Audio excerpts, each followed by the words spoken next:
LA right now? We're trapped. How come you're trapped? Oh, it's just LA, you know, busy streets. We're on a corner house. It's not a bad scenario to be in, but it's just sometimes it gets a little overwhelming. And we are wilderness people ourselves too. So it's different than what we are accustomed to or would like to be. Custard too. Custard or pudding. Sorry, I watched The Office a lot. Did you grow up in the countryside? No, we grew up. Well, I grew up my first 10 years of life in like Tracy, California, which is like straight, a lot of farmland, a lot of cows, no real high-rise building. And then I moved to San Jose where I met everyone else. And the Silicon Valley is like, we lived in an area that was away from, like downtown was the only place where shit got like kind of hectic. But over here, it's like that downtown except everywhere. Yeah, and we would take a lot of trips together to Yosemite, and that's where we kind of like found ourselves and found peace. So to be further away from that environment and like in LA, like where we're busy most of the time and we don't have as much freedom to go out and just get away and get into nature, that's where you get that feeling where you feel kind of trapped sometimes. Yeah. Just because the city's so kind of, it can get a little bit claustrophobic. Yeah, it can get claustrophobic. But as long... Oh, hey, Dom. What's up, guys? It's Dom. Dom's in San Jose right now. Make sure your microphone's set to your AirPods. How come you're in San Jose? Just chilling with the fam. That's where we're all from, so we go home as much as we possibly can. Yes. But you all live together now normally? Yep. Yeah. For 2 years now, basically. Wow. You still next to Philz Coffee? Yes. They literally just got back from Philz. What's so special about Philz? A big part of choosing this house was because of how close it was to Philz. No exaggeration whatsoever. That was literally what. Yeah, we were comparing houses and prices and stuff, but this one is next to Phil's, so we were like, all right, this could work. What's so special about Phil's? I'm a coffee. Best cup of coffee. I'm a big fan of the mint mojito, and I am supportive of anything Palestinian owned. So it's very. It feels right. It feels like home. It feels like home. Oh. You like that, Dom? Fucking clever. Hey. Is Philz, is it like a chain or is it like an independent, like one store? It's a chain. It's become a chain. It's become the last few years. Yeah, it started. The first one is in San Francisco, I believe. And they were just in the Bay Area, and then they expanded to SoCal, and I think there's like one in like Washington DC, but they're still pretty small. I would love to own one day. I was listening to your stuff today, and the thing about it is that despite the fact that it's 5 individuals in the group, it very much feels like one cohesive voice, if that makes sense, one cohesive musical voice. At what point in the process does that start to happen for you? At what point does it stop sounding like everyone's individual ideas and it just sounds like Tree Rascals? I think that's something that like we worked on before we even dropped our first song. Like before we dropped our first song in 2018, Glide, we worked for like 2-3 years just like finding our sound and getting better. And through that process, like one of our goals was to make sure everything sounded cohesive. We didn't want it to be like, you know, because we all have different ideas and we all have different influences and different musical backgrounds. But at the end of the day, we're one group and we're trying to make everything sound like you said, cohesive and one body of work. So it's like we try to play to the strengths of everyone all within one song. I'm sure Dom could talk about it more about like how we got it cohesive by the first release or second release or third release is because Go ahead, Dom. I think it's just like just repetition, just repetition, and like finding what works and what doesn't work, and like through time you just find out what works and like you just stick to that. And the chemistry only grows as you go. And like the goals of like each song is to try to make the best song possible. Like as a whole, it's not for like us individually to show like what we can do, but it's just for us to make, you know, the end goal is to make a good song. And for it to be a good song, it has to feel cohesive and it has to almost feel like one voice, one, you know, through the whole thing. And that's like, it's really a big like thanks to Dom too, because Dom from the very beginning has always been someone who's like would tell us like, oh, this doesn't work, you should try doing this, or you should like this idea doesn't really mesh well with the song. And it's just like, you know, that process of like always trying to find the best thing for the song, not for us individually. It's interesting as well, you mentioned there at the start that part of what you want to do in every song is play to everyone's kind of strengths and make sure that everyone's strengths are included in it.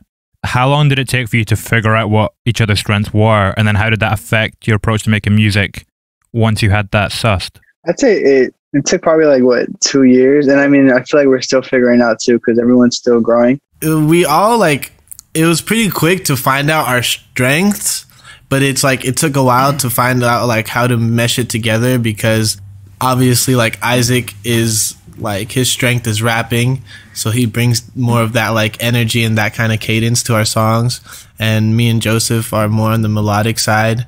And it's just like Dom said, like repetition, because sometimes like if it leans too far on one side of our strength, then the song wouldn't like feel cohesive, but we always try to make it work. And a lot of the times where it does go to one side, and like I know for a fact if I'm on the song that it won't be as cohesive or the sound we're aiming for, I'll just not be on the song, like out of choice and out of like common sense, because it would kind of throw off the vibes of things. But most of the time there's a middle ground that we find that makes it just mesh well. And yeah, that's a really important part, is like we don't really have an ego when it comes to these things. Like if someone doesn't like make the song better, or we can't find like a way for it to sound cohesive, then like we're okay with sitting out on the song. But we're always like gonna try. We're always gonna like try putting down our ideas, and then whatever ideas don't work, we just, you know, we live with it and we keep the ideas that do work, whether it means it's only like one of us on the song or all of us on the song, or like it takes some sacrifices, but at the end of the day we all have the same mentality of trying to make the best song possible and make it sound as cohesive as possible. But we do try to make it work a lot of the times, where we try to include everybody, because that's something that differentiates us as well. Is like if we're able to include everybody's strengths and make the song sound cohesive, then it makes it something like almost fresh and brand new and special. Whereas like if we don't try to do that, then sometimes it could sound like any other song.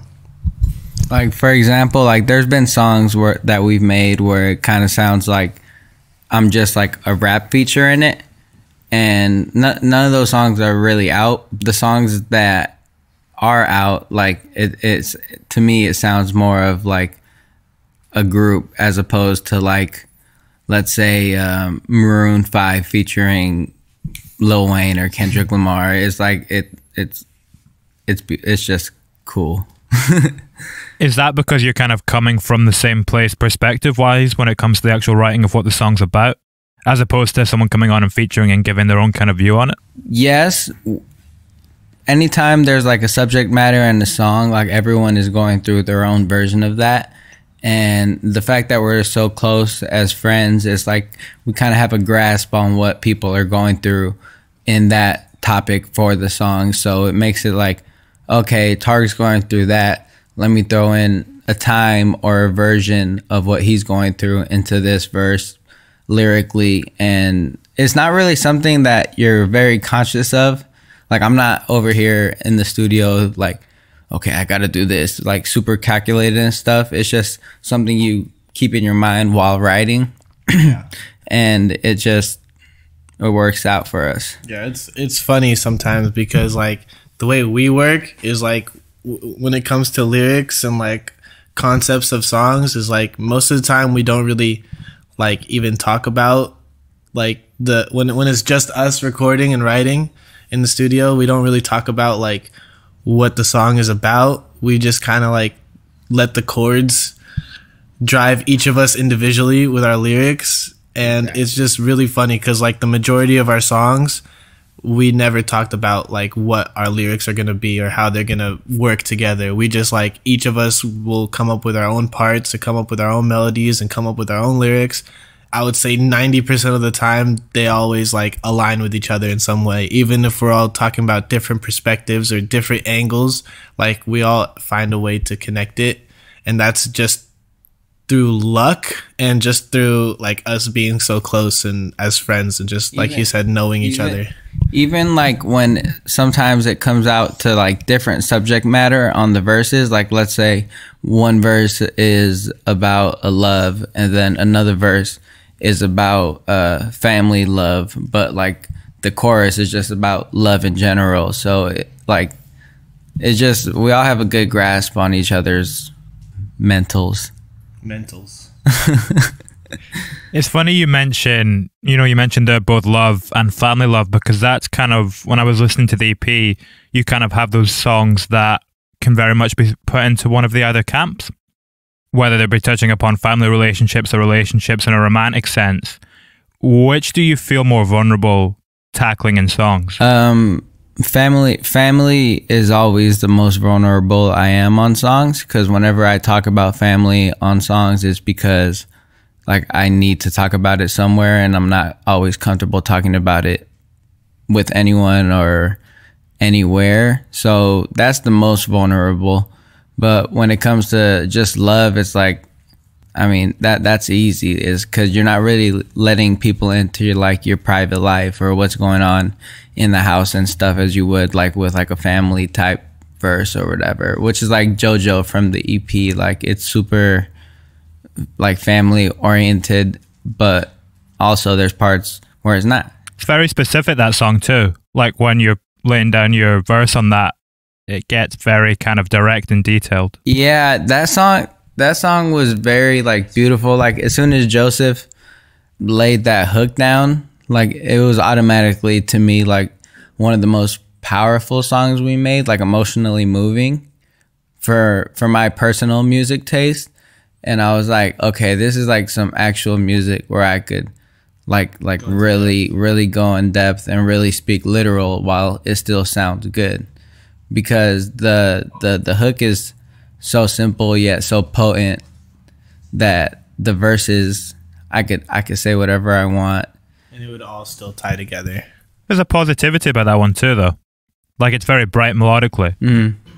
I think that's something that we try to incorporate too, because like we all are like going through our own things mentally and like at home and with our like own lives, but just like being around this energy for the past 5, 6, 7 years of just like us lifting each other up, and like through the power of music is like we always find a way to make it brighter, and just like take it from something where we're like talking about how like we're going through it, but try to finesse it in a way where like we're trying to make it work, or we're getting better, or we're looking at the bright side of things.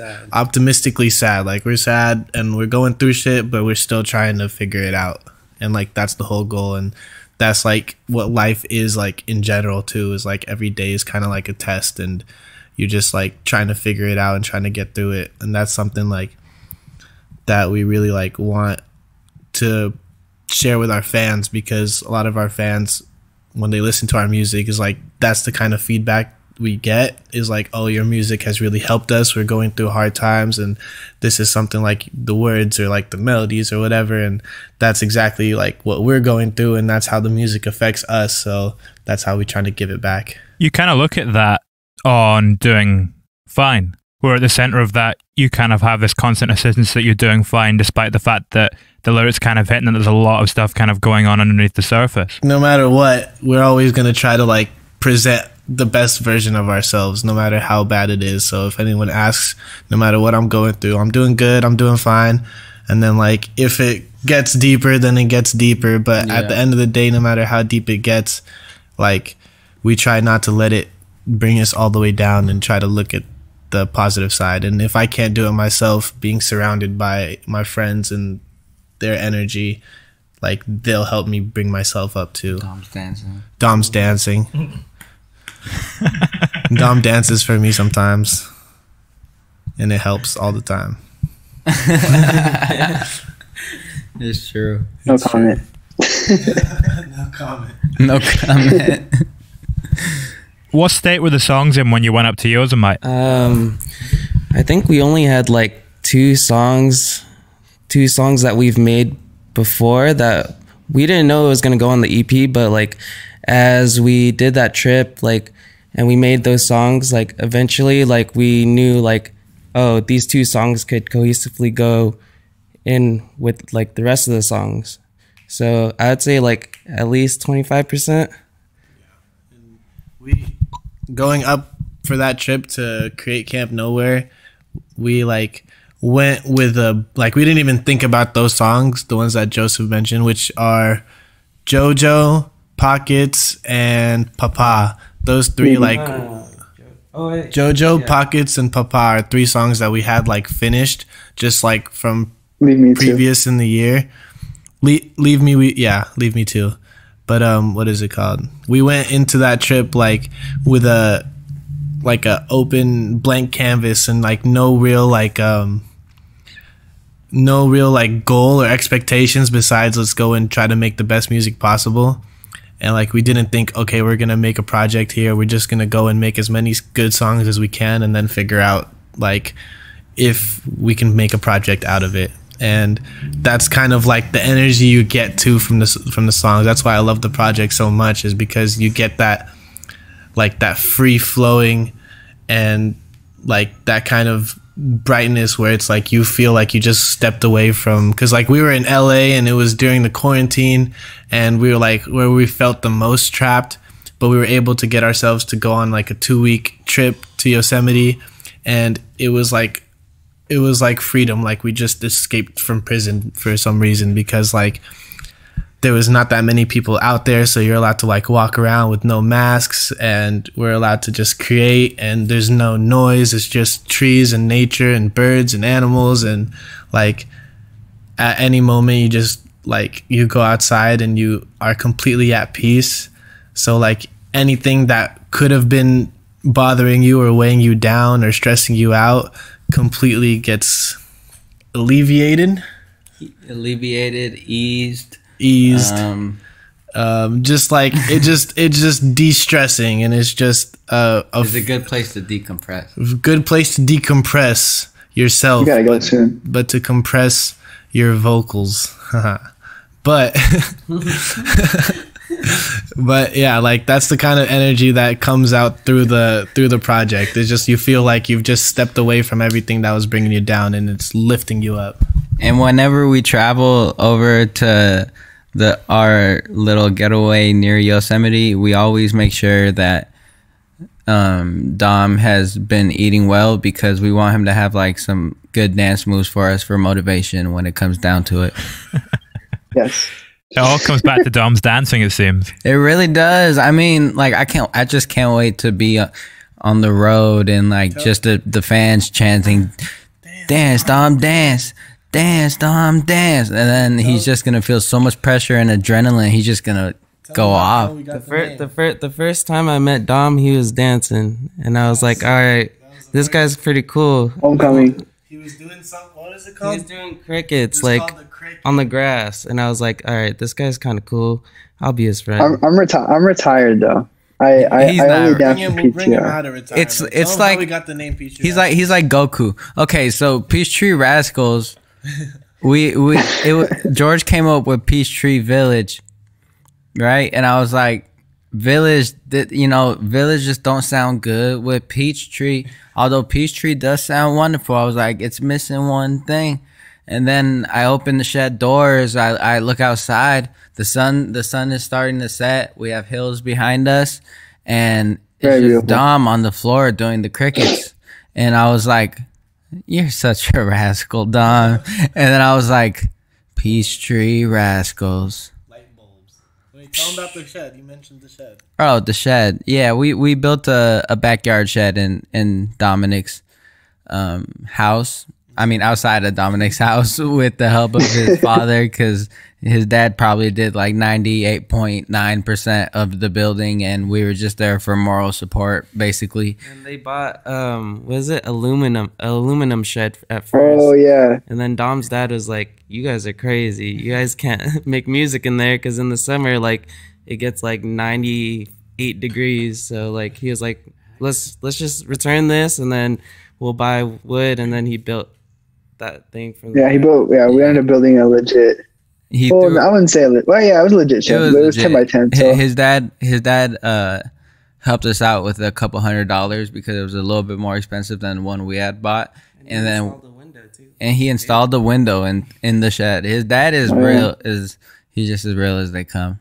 That shed. Shout out Tony. That shed is where. Shout out my where dad. like we molded our craft and where we spent the most time in. Like this was before we lived with each other. This is in 2016 when the shed was built, and like we just worked in there for a few years, just like making everything, like working on hella songs and working on our craft until we were finally ready.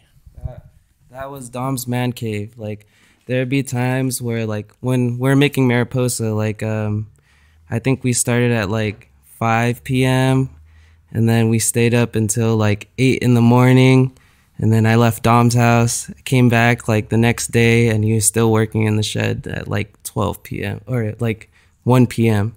I was like, And there's many stories like that. For example, like Violet, I went to his house at like 9-10 p.m. and then we stayed there until like 6-7 in the morning, and then I go home and then I go to sleep, and then I come back the next day at like 1 or 2 p.m. and I was like, Dom, I'm outside, and he comes out looking like a zombie, and I'm like, dude, did you get any sleep? He's like, nah, I've been in here all night. I'm like, dude, you need to get some sleep, bro. Dom is a soldier. Like he didn't take showers. He's just like, I need to grind this out. I would always be like, I would always be like, Dom, did you take a shower, bro? And he was like, no, I just been working the whole time. And like I didn't have a girlfriend then, so yeah, honestly, Dom all it was just music in my life.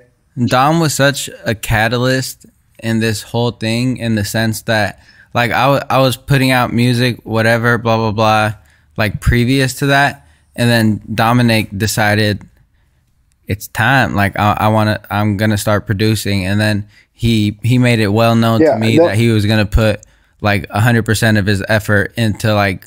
At first, just time.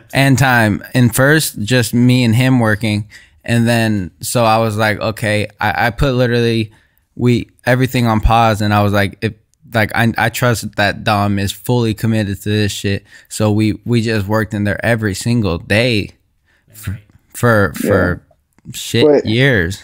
What inspired me is honestly Isaac, because I didn't really know anyone before him who made music. And at first, when I found out that he made music, I was like, that's a thing?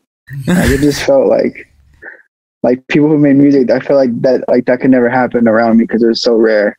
And then, yeah, he made a song called Funk Like That. It's still like really good to this day. And that song honestly like inspired me and like started making me thinking about actually producing and shit. That's beautiful. Shout I out love that you. fucking song. I me too. Yeah, everyone turn off the cameras. Let's make out. Just kidding.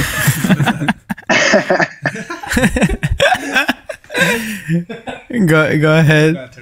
I was gonna say, Dom, when you had those sleepless nights and you just keep working, what is that? Are you getting to a different place creatively, or is it the same the whole way through? Or what's happening when you're 15 hours without sleeping and just working straight? Where's your head at after that?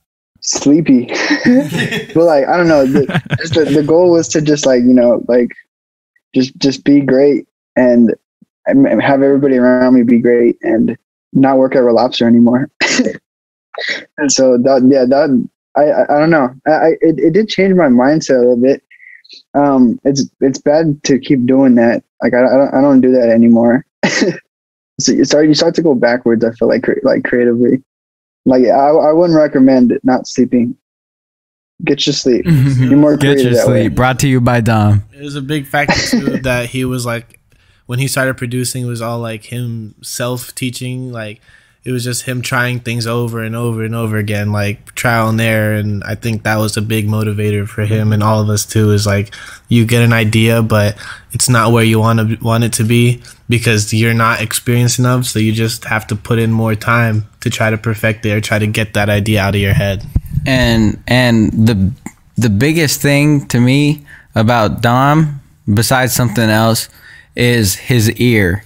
Like he could really he knows what's good, and that's why we went 2 years just working in the shed, just making songs with no intention of releasing. Like we were just trying to make the best thing possible, and at the end of the day, if it wasn't good enough, then we weren't releasing it, and that was heavily driven by Dom's ear.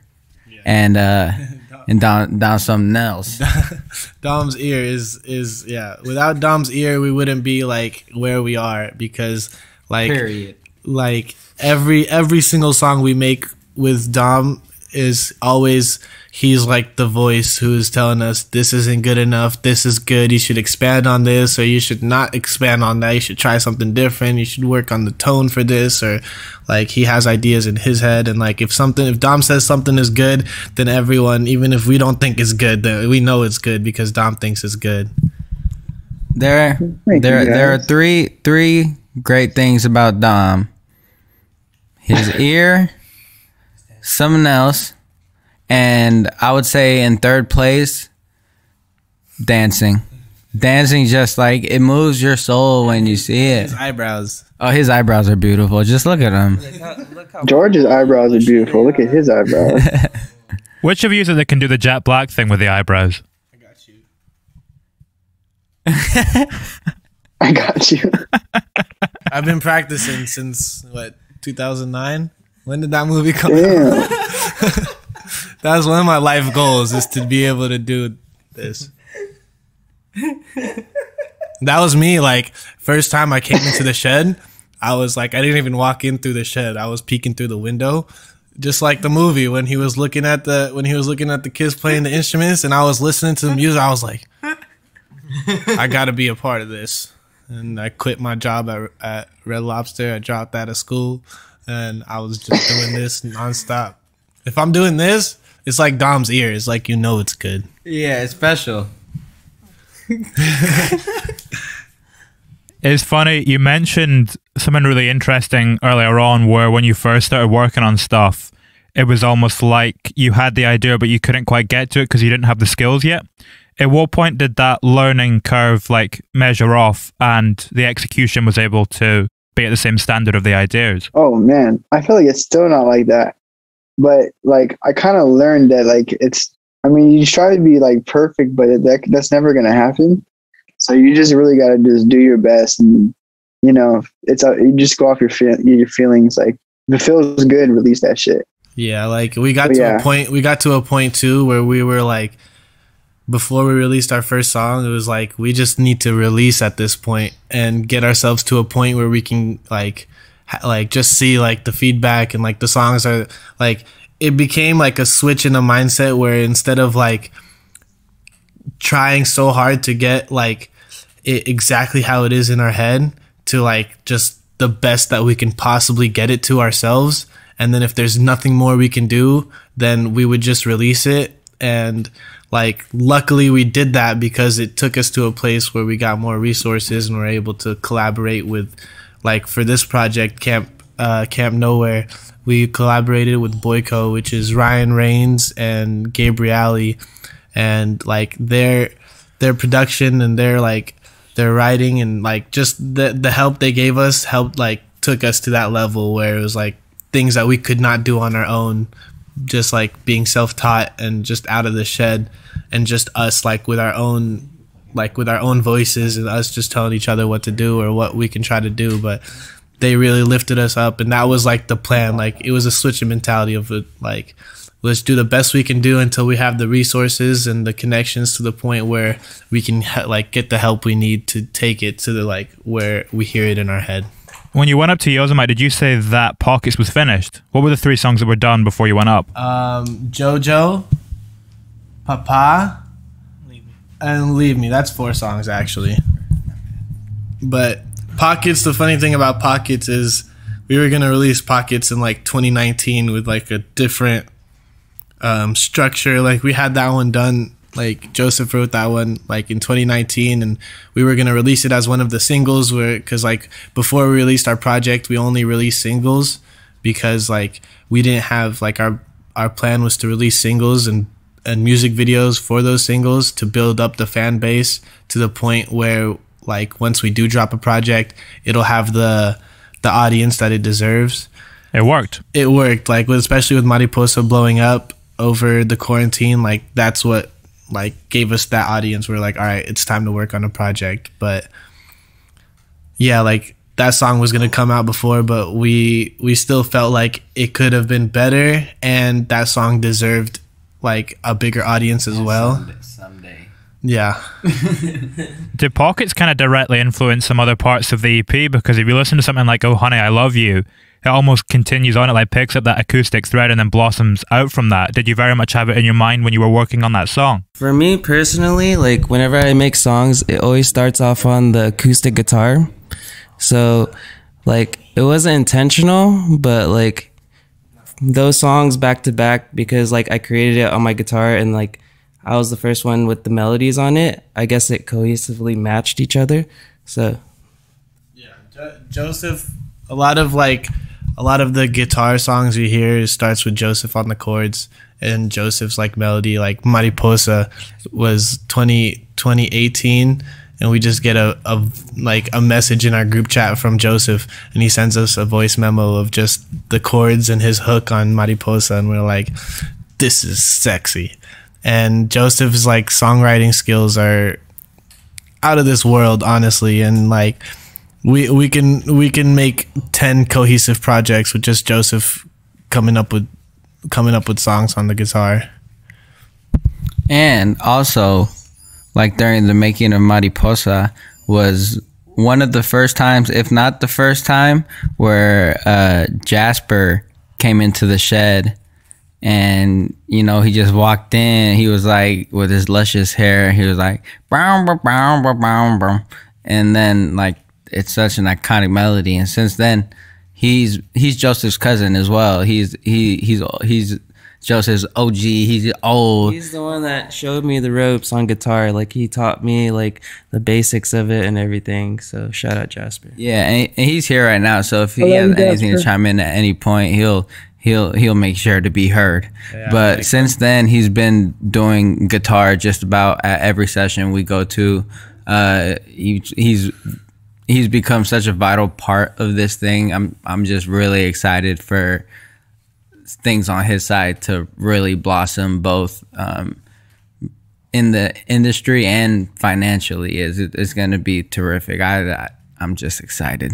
Yeah, like we definitely, if it wasn't for Jasper, we wouldn't be where we're at too, because like Joseph would, like, he's good enough to write the songs. At first, like that's how Jasper was like called upon as like an outside hand, where he's like good enough at the guitar where he can record like takes perfectly, whereas Joseph would struggle a little bit more with like recording the perfect take. And then through that, Jasper would just like started coming more, and he would start coming up with his own guitar, and now like he moved in, he lives with us, and he's like, without Jasper there's no Tree Rascals.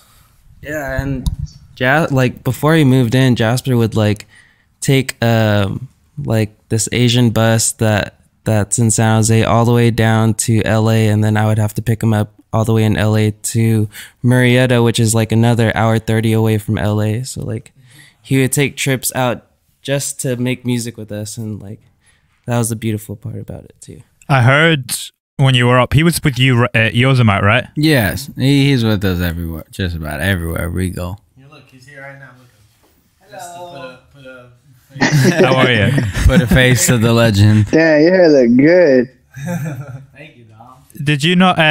Did you take acid when you were up at the waterfalls at Yosemite? Maybe I did. Yes, maybe. Is this off the record? Is it on the record? What is this? Yes, maybe. Oh, on record? Oh, yeah, I did. Sure. I am also not afraid to say on record that I more than dabble in I have more than dabbled in acid. I don't do it as nearly as often now because life's too hectic and I'm not sure I could face what's on the other side once you get into that trip. And so I'm just looking, it's a big part of me, and which is a big part of the Tree Rascals, whether no one else does it or not, I feel like if you're gonna do it, a waterfall's the place to do it. Dude, I took 3 tabs and then we hiked to the top of Vernal Falls, which is in Yosemite, and then I was swimming in the water of a beautiful, like the clear water, and then it started raining as I was in the water, and I was like, man, does anything ever get better than this? And the only time things ever get better than that is during Warriors basketball. You mentioned a wee while ago as well that, Joseph will often send stuff into the group chat, like melodies or chords or stuff or things that he's coming up with. As soon as you hear that, do you start to get ideas yourself for how you could kind of contribute to it and build it out as a group? Yeah, the first thought that runs through my head is like, wow, like wow. And then the second is, do I fit on this? And then the third is, I don't care if I fit, I'm gonna try. And then once I try, I'll make the judgment call myself whether I should stay on or not. Yeah, quick story. So when I made Mariposa, it was just me on the vocals and there's 2 open verses. Tarek had a verse, we laid that down. Isaac had a verse, and then Dom was like, I don't know where you're going with this. I didn't get what he was trying to do with it. He would be so mad trying to record it too.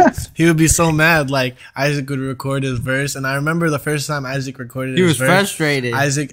Dude, we recorded that verse so many times. Isaac was a little bit sick the first time he tried, so his voice wasn't 100%. So that didn't help his cause as well. And the whole time, me and Joe are like, dude, we heard him rap this shit. It was good. It was really good. And then Dom's like, I just don't get it.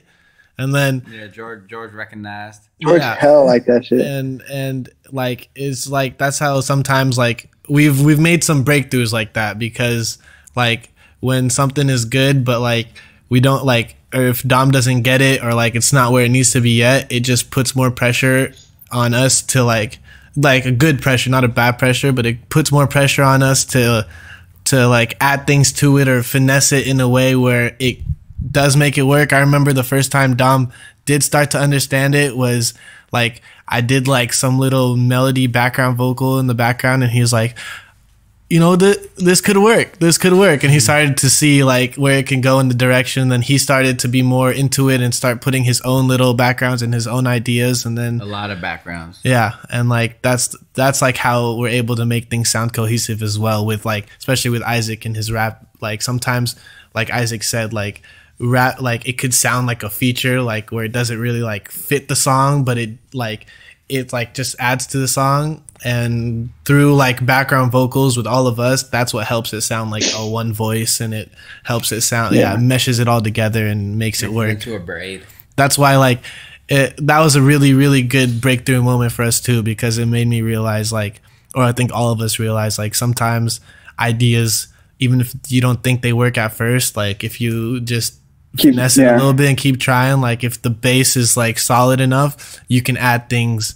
And that's one thing I love about working with Boyko and Ryan Rains on production too, is his production skills are so good where he can finesse the production to make it sound more cohesive, where a rap verse would come in, but the beat and the production is moved in a way where it accompanies the rap more and makes the song sound cohesive and more unique in itself too.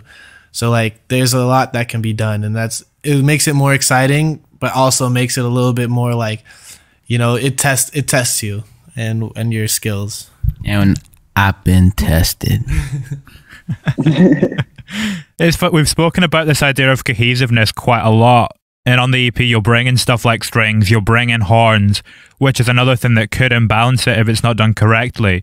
When do you start to take them into the process? Near the end, near the beginning? Dominic's ear, like this man's could have probably came up with, well, he has come up with string and horn ideas in the past where we've just had to use, correct me if I'm wrong, Dom, but like stock sounds and whatever to make that happen. And this time around, like, so Dom has always had that ear to make the strings and horns added to the song and make it sound natural. But this time around for Camp Nowhere and everything moving forward, like we were actually able to get it like live strings, live strings, live horns, and like Johan Lennox. Shout out Johan. And like these are collaborations. Yeah, Johan tight. We wouldn't have had before, like our success with Mariposa and like the resources we were able to build as we grew as a group.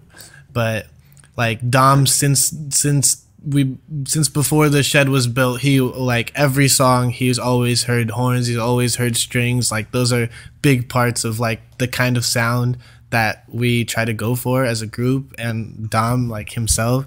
So just like to be able to have access to that now, and like beautiful. That, yeah, it's a game changer. And it's also like we work with really talented people too. Like when we work with like Johan Lennox, like he has a good ear himself. So like sometimes you don't even like need to have your own little ideas. You just kind of give them the song and like see what they come up with, and then it helps you figure out what you want to do. And it's like more of a collaborative process rather than just like telling them, oh, you should do this and you should do that.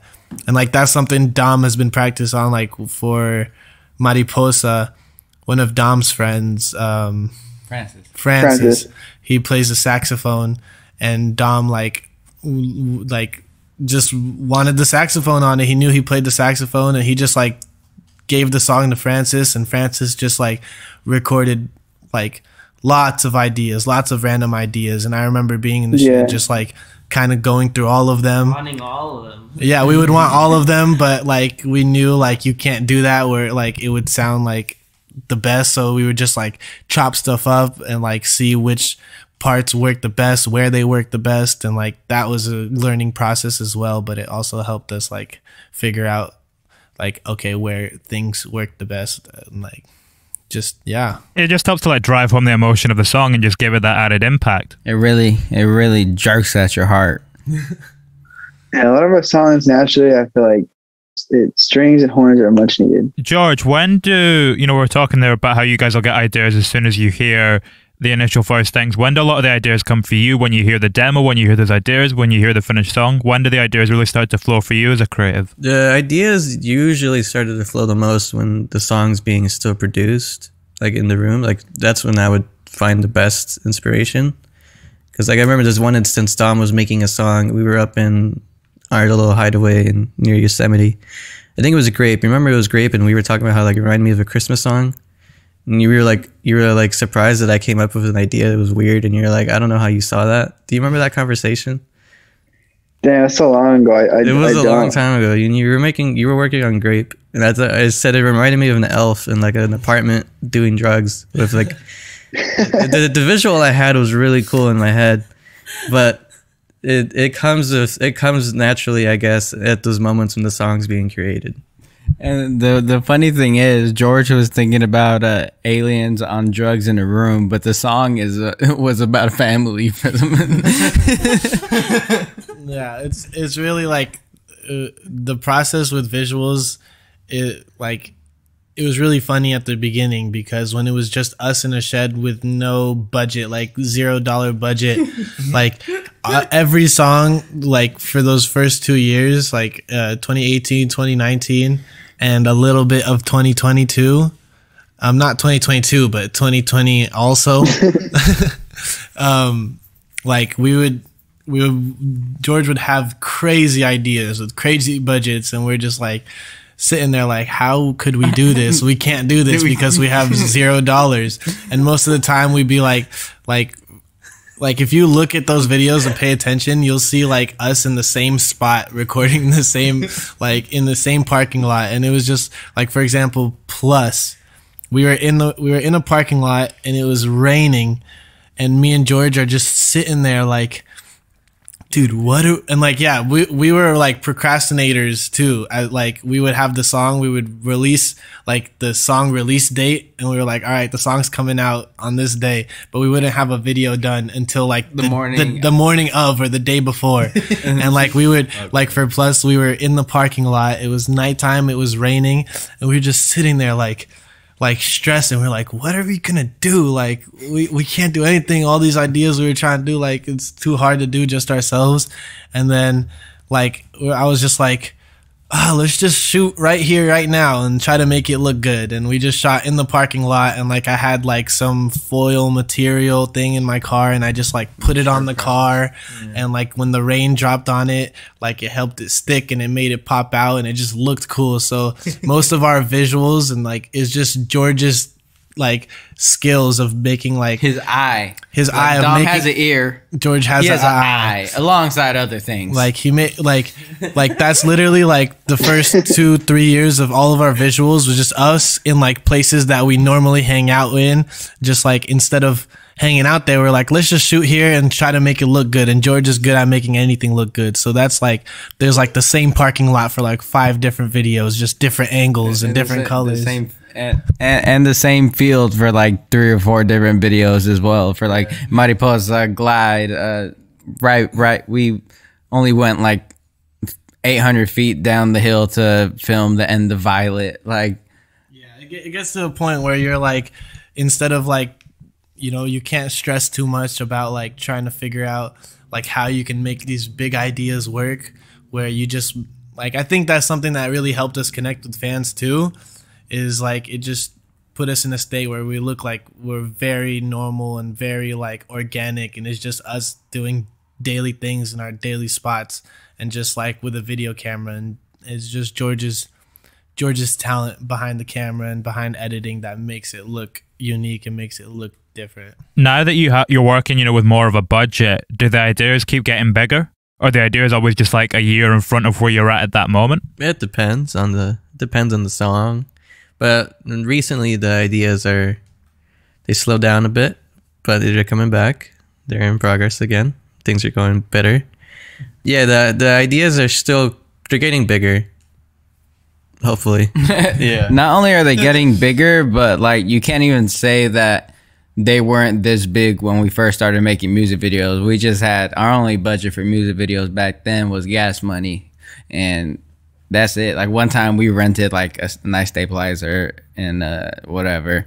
That was for the first video, but after that we didn't really, like, it was just gas money and George's camera and this little $30 Amazon. Yeah, $30 stabilizer on Amazon, and a broken one. One time I made a stabilizer with a strap for a bag and a shoebox with a hole in it, with like water bottles and a 2-pound weight to help weight it out. And I don't know if we used it. It worked. But yeah, it worked. But it was functional, but I'm not sure we used it. Yeah. We got to use it. And like, we also like realized too, like, even as the resources started to come, like, there's something about those videos that like we would make with just like a video camera and just like random places that we would hang out, that like feel better sometimes than like a video that's big and huge, like with a big production behind it, just because it just feels more natural and it feels more organic. But like, with the right songs come the bigger ideas. But we, like, I think through that process of going through like those years of just shooting random stuff, random spots, like, we've found a safe place in it, kind of a homey feeling, where it's like, even if we have big ideas, sometimes it doesn't need to be that big, and we could just shoot it ourselves wherever we're at. It comes back to what you were saying at the start when you were talking about wanting to include all your strengths, but wanting to do what's right for the song. It's precisely the exact same thing. I mean, our approach to everything creatively is the same. The difference being, you know, sometimes visuals we get last minute, but that's on all of us, because, you know, sometimes we'll shoot last minute and then George will only have X amount of hours to work with, as opposed to the music side where we nowadays, I mean, we used to rush some stuff back then, but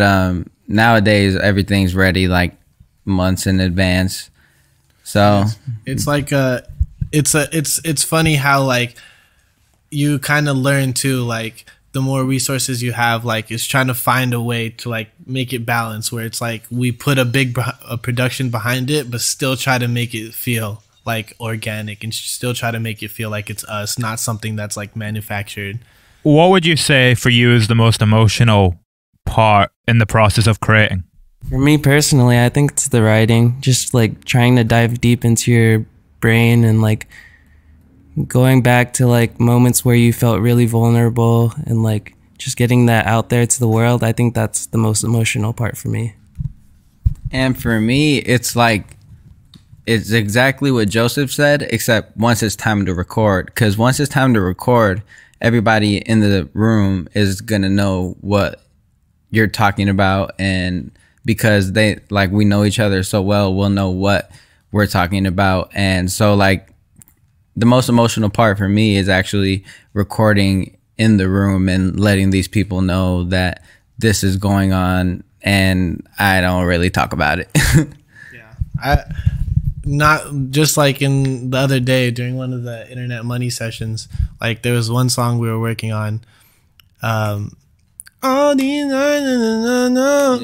like there's some songs or like some like topics when you start writing about them where like you kind of like it takes you to that place where it feels just like so emotional. And I remember like as I was writing those lyrics, as I was singing it, like I cried for a little bit. No one saw it because there's a room with a lot of people that I didn't know.